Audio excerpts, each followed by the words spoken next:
వీలైతే లైక్, కుదిరితే కామెంట్ పెట్టండి. ఇలాంటి ఇంట్రెస్టింగ్ బ్రేకింగ్ బిగ్ న్యూస్ మాకు తెలిసిన వెంటనే మీకు తెలియజేస్తాం.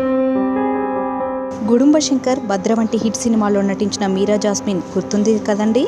తెలుగు, తమిళ, కన్నడ, మలయాళ భాషల్లో నటించిన ఈ ముద్దుగుమ్మ అప్పట్లో ఓ వెలుగు వెలిగింది. అయితే ఇప్పుడు ఆమె జీవితం అసలు బాగోలేదని ఆమె స్నేహితులు చెప్తున్నారు.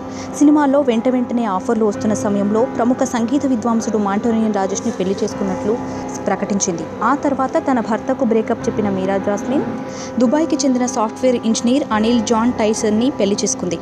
అయితే అప్పటికే పెళ్లైన అనిల్ మీరాను సినిమాలకు దూరంగా ఉంచాడు. అయితే నటనను వదులుకోవడం ఇష్టం లేక అనిల్కు సర్దు చెప్పడం మొదలుపెట్టింది. ఈ క్రమంలో ఇద్దరి మధ్య విభేదాలు వచ్చాయట. దీంతో అనిల్ తన మొదటి భార్యతో ఉండటానికి మొగ్గు చూపాడట. చిన్న గొడవలు బాగా ముదిరిపోవడంతో మీరా జాస్మిన్ తిరిగి ఇండియా వచ్చేసింది. మొదటి భర్తతో రెండో భర్తతో విభేదాలు రావడంతో చివరకు తల్లిదండ్రుల నుంచి కూడా సపోర్ట్ లభించడం లేదట. ఇక మరోమారు మీరా జాస్మిన్ను సినిమాలు ఆదరిస్తాయో లేదో చూడాలి. పక్కనే ఒక గంట సింబల్ కనిపిస్తుంది కదా, దాన్ని నొక్కారనుకోండి, మేం చేసే వీడియో అప్డేట్స్, నోటిఫికేషన్స్ అన్నిటితో మీ డివైస్లో వాలిపోతుంది.